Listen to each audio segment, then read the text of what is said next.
Welcome back to the On Right podcast. You have Elijah alongside Grant. We're gonna keep it local, keep it with the Detroit Lions this week. Go heavy on just kind of how we see their season wrapping up. What we kind of see into their future as far as Dan Campbell, the draft, and just kind of the state of Lions football in general. So I'm gonna throw it over to you. Just Yeah. want to see what you want to say. I think we got 3 weeks here left of the season, hmm sitting at 2-11-1, and Yeah. so Yeah. Yeah. No, I mean, first and foremost, great win. That was a good win. Great win on Sunday. Hey, man, anytime you can knock off what they like the one or the two seed in the NFC right now. Um, that's all right. Yeah, yeah, they dominated. They pretty much had just like pretty much third stringers, practice players. Um, yeah, their team is like depleted right now, which is like crazy that they even were able to like do what they did. the muster it up. They scored like 30 points. They scored less points when they had like Swift and Hawkinson. I don't know what kind of happened there on Cardinal side. Not to, obviously want to give more credit to Detroit than Arizona. I just feel like Detroit just kind of dominated from the jump. But I just feel like this got to be the last win of the year. Gotta, you know, I know it sounds crazy. Obviously, you want to build momentum going into the other going into the next season. Part of me is joking when I say this, but part of me is just like I want to make sure we just really are able to lock down one of these two pass rushers and preferably Hutchinson. I just feel like anytime they had been out of playoff contention for like 2 3 weeks now. There's not the coaches like on the hot seat or anything.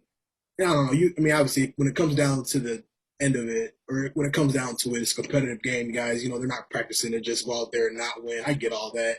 So part of me is saying, like, I say the fan part of me is just kind of saying that I think that they should. I would just like to kind of see them try to find a way to get that number one draft pick back just for future purposes. When we have a better team in the future, not as many injuries. Pretty bad injury riddled year, and yeah, I guess that's kind of my thoughts on this past Sunday. Yeah, no, I agree. I really agree. I don't see any real benefit in winning. Winning and continuing to win. If yeah, I guess you could say the momentum, but I don't think there's much difference in momentum in 2-15 and three or in 1-16. I don't think there's Yeah, other than you could play yourself out of potentially a generational player or play yourself out of having the best cards, which would be having yeah, that number one pick and people then even if you don't take that pick because we're a very bad football team and you turn that into multiple other picks, you're not going to be able to do that without the first overall pick. So I right, say if you that's the most power. Just like the Pistons got the number one overall pick, you hold the most power and cards at that moment in time. So yeah, that's kind of how I look at it. I think um, I think we've proven that we can play. We play hard and fought hard. They've done that all year, even in losses, yeah, even had tough losses. So I think I think that's kind of what you can hang your head on and kind of like you said, sure up that first overall pick. And I think playing the Packers that helps. They're probably I can't imagine they would be shutting players down then, but they're probably going to want that dub then. yeah, So that's a loss, yeah, and just kind of going from there. I'm pretty sure Jared Goff, I'm 90% sure already got COVID or something. yeah. So he might not So even be available. yeah, Probably he's won't be. going to be Yeah, available. So that's going to help our cause as well.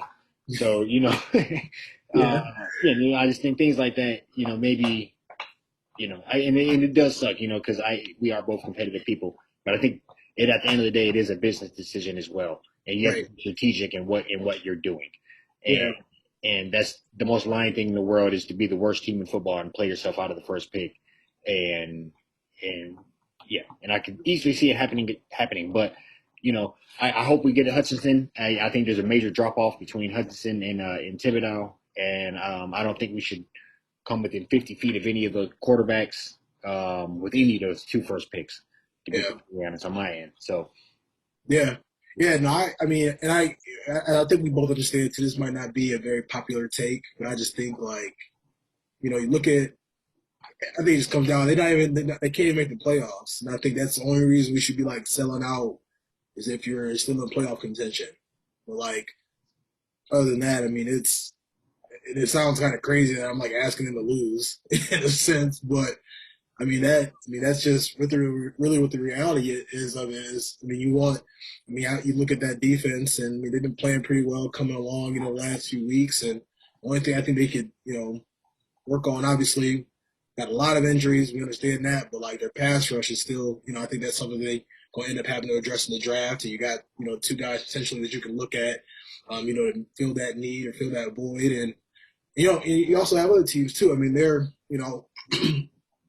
I think Lions are kind of a situation where it's like they started off so bad, it took them so long to get their first win that they kind of were deemed the ones to get that number one overall pick. And what it's kind of turned into now is they're able to rattle off two in the last 3 weeks, and you got teams like Jacksonville and New York, starting to fizzle out and just not really play as well. The Jets, yeah, both New York teams. The Jets. Did you see that they both have like two first round picks potentially, like in the top 10 or top 15? I did not know that actually. Yeah. That's just a little side thing that I just noticed the other day. But yeah, all in all, I think they got to just shut it down. Definitely what we saw. It's like let's build. I think we got enough momentum, just kind of build on what we are gonna be able to look forward to next year with a full and healthy team, hopefully as well too. Yeah. So So I think we both. I mean, we're both wearing Michigan gear right now, so I think, and we both probably think Hudson is deserving of the first pick. I do think he's going to be a pretty good pro as well. I hmm mean, that's not just bias towards being Michigan fan. I think he's going to be a pretty solid pro. But right, other than him, I think we both agree that we would want him on the Lions next year. Other than hmm that, with that second first round pick, which that's going to fall somewhere probably in mid 20s. And that's the Ram pick for getting rid of Stafford. What would obviously we don't you have to name a player necessarily, but type yeah. position, what side of the ball, what are you kind of thinking for that one? I think, and this might sound probably me. This might sound a little bit out of the ordinary, but I think they should definitely try to target like a receiver, or maybe like another offensive weapon. Um, I mean, not don't necessarily need a running back. Got that pretty much figured out, but I think it's tough. I think they should look at a receiver. The only reason why I say that is because if there's somebody that is in that like in that spot that just makes sense. I think they should definitely target one. If not, then a little bit earlier than usual in this draft overall. But I would say, I think first they should go receiver. If not, um, maybe somebody else on the defense. I don't think it ever hurts to go back defense either.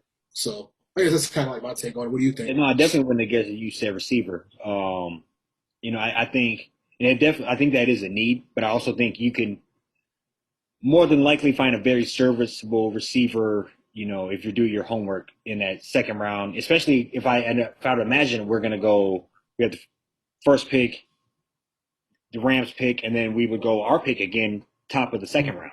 So we're gonna have two picks very close together. That's a good point. Yeah, That's we're a gonna good have somewhere like around like the 25, and then again at 33 or something. So point. that's gonna be interesting to see how that plays out because then you can kind of be targeting two players from there, or put them to package them But together and move up and go get somebody that's you're really eyeballing somewhere in the teens. yeah, But I would say I think. Uh, Stay away from quarterbacks again. yeah, I think 100% stay away from quarterbacks. I wouldn't be mad at a playmaker. I also kind of think we should shore up that side of the defense again. I'm Mhm. thinking D back, cornerback, somewhere, and maybe some guy that could also be a playmaker, as far as a return guy for us, something like that. It just kind of maximize our money with that pick. And Yeah, then obviously, like I said, you can always circle back in whatever you missed with that second round pick, which would be a pretty good hmm pick as well. yeah, And then if we play our cards right, we could have three starters out of the first three picks. yeah. That's true. I think too, just to kind of guess to give my reason why I say receiver a little bit more like a little bit more weight to that. Why I said that is I feel like um, obviously the defense needs some more work here and there. They had quite a few injuries. And they had a lot of a lot of players that I think would be able to contribute in a pretty um, pretty heavy, pretty significant way once they get healthy next season. And I just really I think like the only really the only really weakness I would see, and it's kind of funny to say this because like we know they're just kind of like bad as a team as a whole, but like looking at them like week to week, I feel like the issue that we've seen the most is just like depth at wide receiver. I mean, they lost like one or two guys and really just was like, Right. you know, That's and I true. think, and like you said, we can definitely look at them like, at that late second round as well, or early second round, excuse me, because they'll end up having hopefully, the second or third pick in the second round as well. And then, or even the first pick in the second round as well. But I think like if you're looking at QB, I don't think that's going to make a ton of sense. But like if there's a player that emerges that kind of just, can't really, Yeah. has the numbers, can't really deny, like the talent. Checks quite a few boxes. I think it's definitely worth the conversation. But also too, I'm also never gonna be mad if they decide to, get an extra linebacker or, get somebody else in the secondary to kind of shore that up as well. Or yeah, somebody on defense overall. And you could probably speak to this better than I could. I know we have a pretty solid offensive line this year, Yeah. but I wonder what we could do to maybe try to turn it up to the next level. If there's and I'm not sure what the biggest need on that would be, or how we could play that, but I do Yeah. know that that's an interesting place to be in when you have a couple of young offensive linemen that Yeah. you could really be in a Cowboys situation like they were in 2015 or 2016 when they had 3, 4 great young offensive linemen, and then you could really plug and chug any running back there, and then Yeah. maybe that makes everybody's job easier. So I'm not Yeah. sure what we could do on that, but that's something just kind of that popped up in my head while I'm thinking here that I know we have a pretty good young offensive line core, and we spent what a top 5 pick last year on the tackle, Yep. so maybe that could be interesting something as well because either if you're eventually going to get a quarterback and you're going to need to make him stand up, and if Yep. a young quarterback walks into a pretty good offensive line situation, that helps It's a all lot different. versus him running for his life. One thing I'll add too is I just been kind of hearing it a lot the last like year or so is Taylor Decker, the Mm-hmm. left, because like when he was hurt, he's a starting left tackle. He was hurt a good amount of the season. They threw Sewell over there, who was originally at left tackle. And then when Decker came back, obviously Sewell back over the right tackle. But I've heard, I mean, and this is we're ways away from when the draft is all going to be, but I wouldn't be surprised if they, unload him in his contract, maybe for a couple, mid-round picks or something like that. Maybe steal a first-round pick from somebody. I don't. It's kind of hard telling, like unless you like really know the statistics of how well he's doing. I feel like as a whole though, they've been, the Lions are doing pretty good. I think he's been doing, somewhat well since he's come back from injury. So that might be something to, look at where maybe they do that. And I know they got like they're pretty like deep at O line too. I think they have, at least like 7 deep. So something they could look at maybe getting like a younger guy that's they can kind of get for less money than they're paying Decker now. Mm-hmm. That's something that they can also look into. So, well, like you said, it's good though. I mean, I think the all football games are one line of scrimmage, and I feel like the D line, they need some work, and they should be able to address that with that first second overall pick, hopefully, that they're gonna get, and then the O line is already solid. So I think if they're really able to kind of build both those sides, of the team, like they'll definitely be in good shape overall. Yeah, no, I completely agree. I think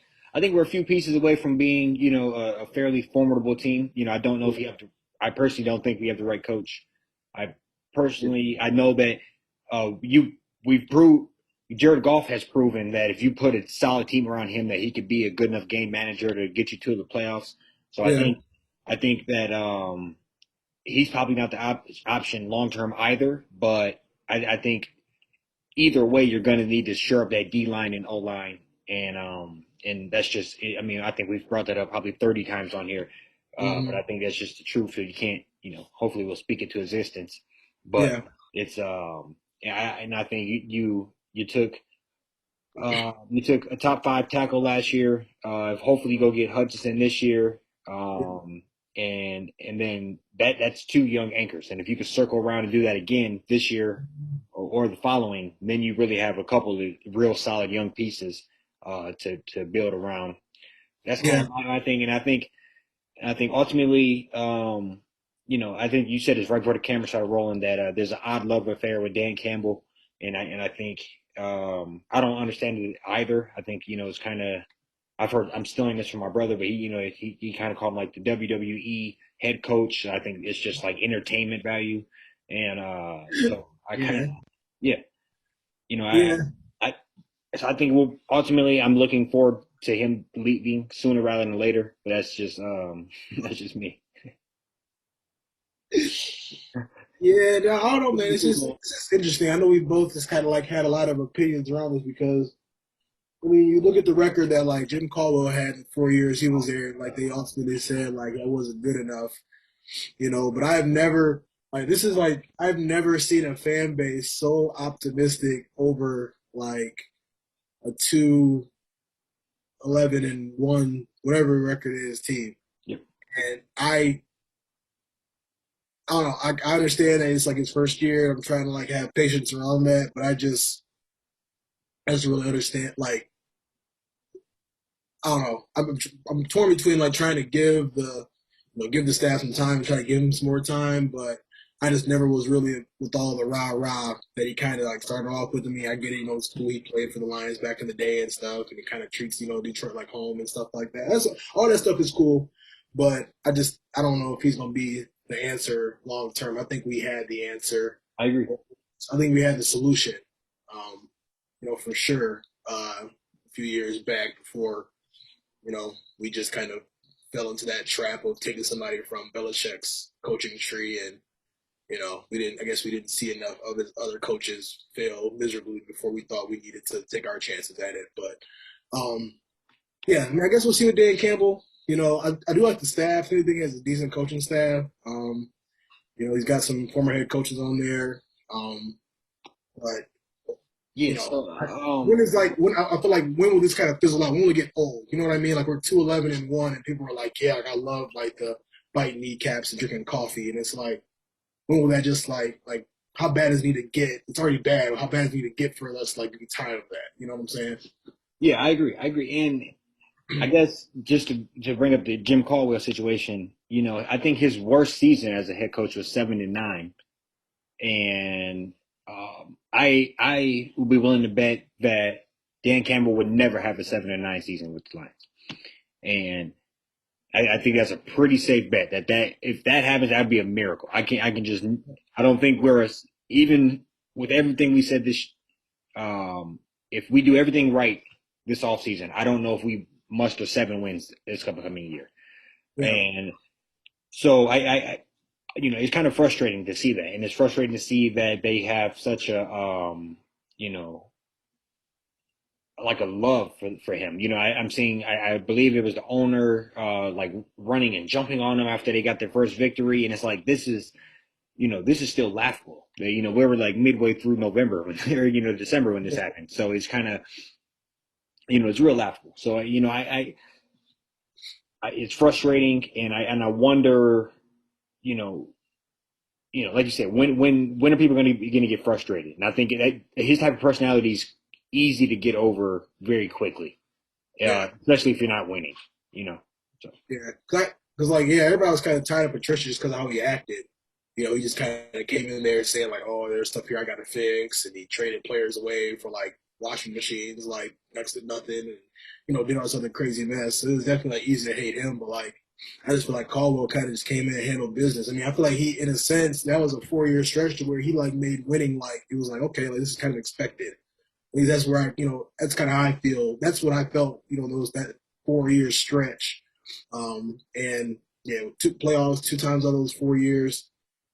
And people probably don't even remember like his last year. I believe they finished 9-7, and they ended up losing their last game of that season. And if they would have won, they would have got in. They lost like a last minute run in overtime or something like that. Like it was, you know, they are very, very close to like, sniffing the playoffs again or getting into the playoffs again. So it's puzzling because, like I said, it's like, you know, when was for me the threshold of us like, me not really being a fan of him was pretty much when we were like 0-7, 0-8, just for making like stupid mistakes and just not, obviously had some bad breaks in there, like, had a 60-some yard field goal kicked on us, like, when we played the Ravens, there's a lot of different things that kind of went on in there too.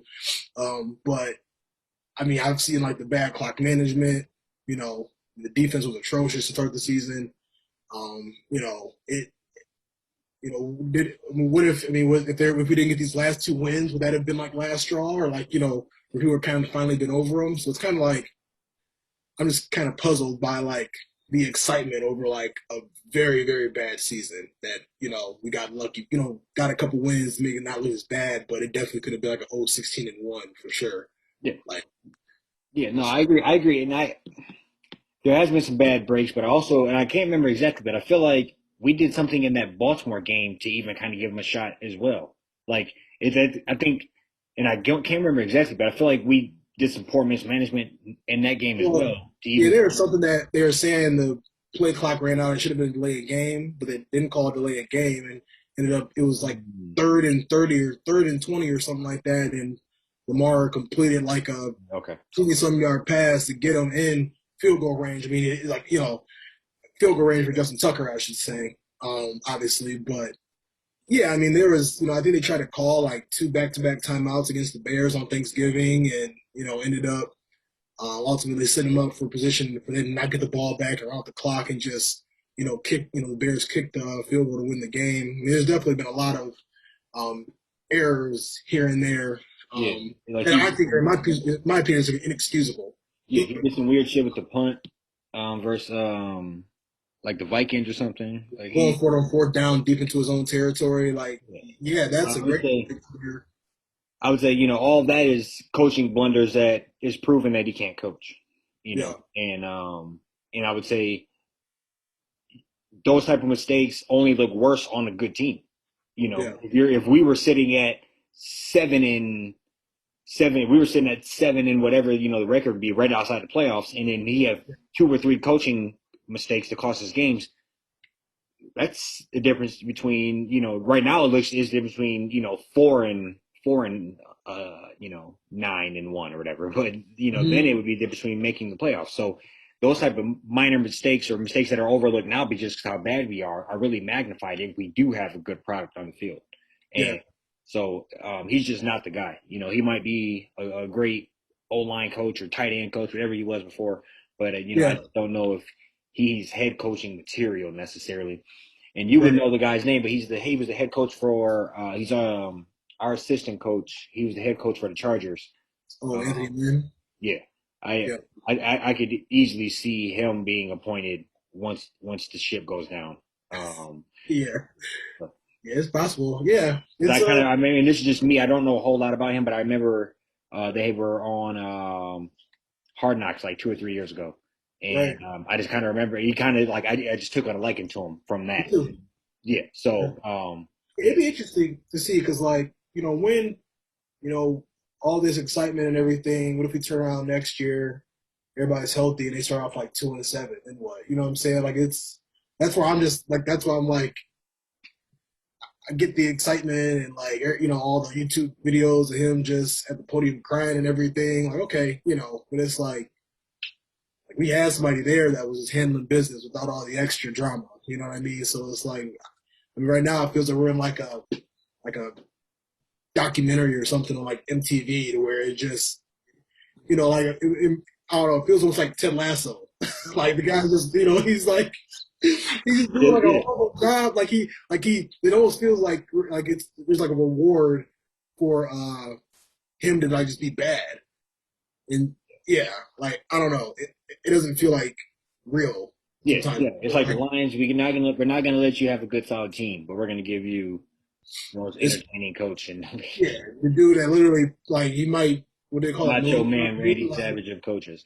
might moonlight as the Undertaker for all we know. I don't know. Like I mean, he seriously is like. My man called him Ted Lasso.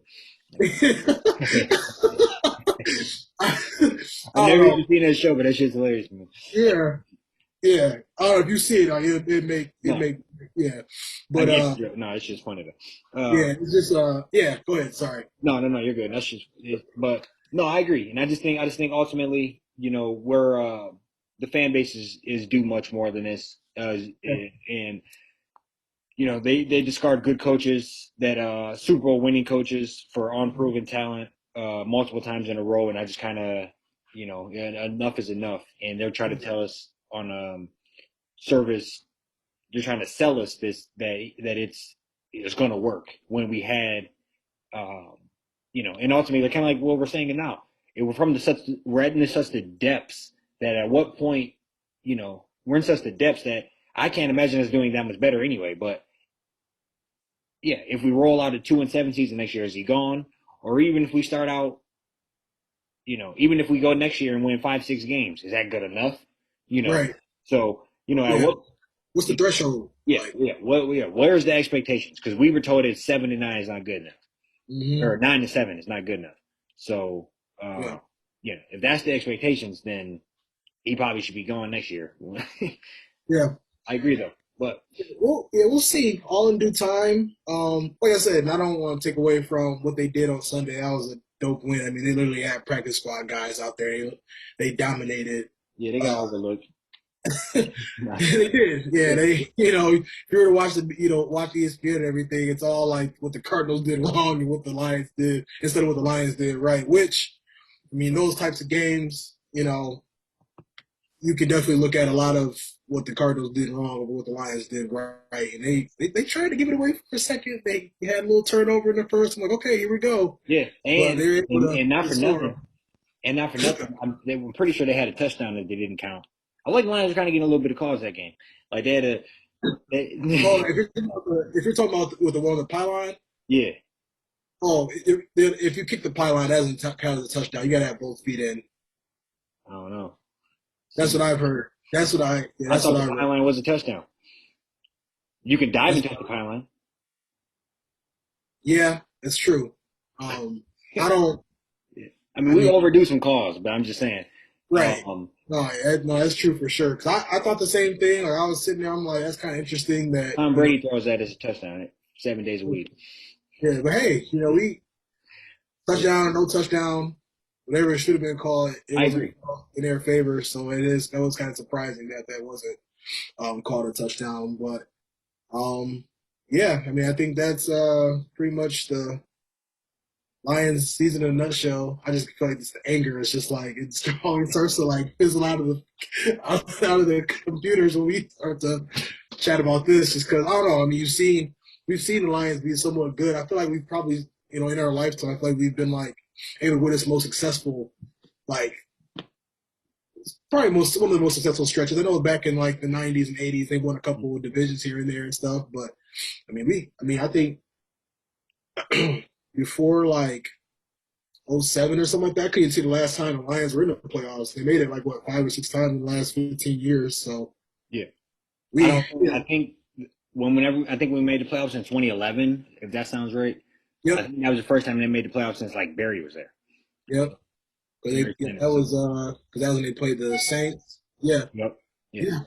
And So, I mean, I feel like even when they do make it, they end up playing pretty hard. So we'll see. I mean, like I said, like I know I'm like everybody else. I just want to see them back there. I just want to have It's been a while since any Detroit teams have been in the playoffs, so it'd be good to kind of see them be able to make it happen.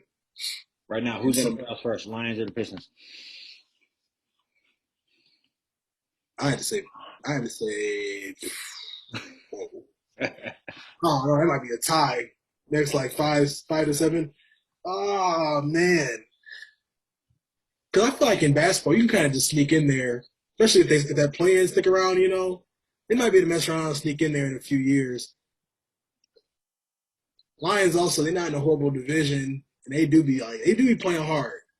I just think that I don't know, it's 16 games versus 82 games. It gets tough to make it happen. The odds are definitely not in the Lions' favor to make it first, but I probably to go NBA, probably to go Pistons. I'm gonna go Pistons in the playoffs under 3 years. Play in or playoffs? Playoffs. No, they'd probably be I'm gonna give them an eighth seed. Eighth seed in under 3 years. They do stink. They're pretty bad. Yeah, we I losing on I didn't purpose. see this coming, but it's okay. Oh, we get rid of. We'll trade Jeremy Grant, get a couple more picks, grab some cap space. Yeah. More cap space, and try to just keep pushing along. Cade been averaging like 20 something a game the last like 8 or 9 games. Cade, and with Cade's pure progression, he should be able to drag you to the playoffs in 3 years. I think so. I mean, at this rate, he should be averaging at least like 25 and 8 in the next couple of years. Yeah, So, with Jared Goff's progression. No. Jared Goff not even here after next year. Yeah. Hope they find a way to get off that contract and get him, trade him or something like that. But we'll see. Yeah. Do you have anything else for the people? No, sir. That's all. All right. Well, happy holidays, Merry Christmas, everybody, and we'll be tuning back in. Next week we'll probably really just talk about Michigan and Georgia. That's probably going to be the majority of what that episode is going to, episode's going to consist of. So, till next time, folks. Yes, sir. Please.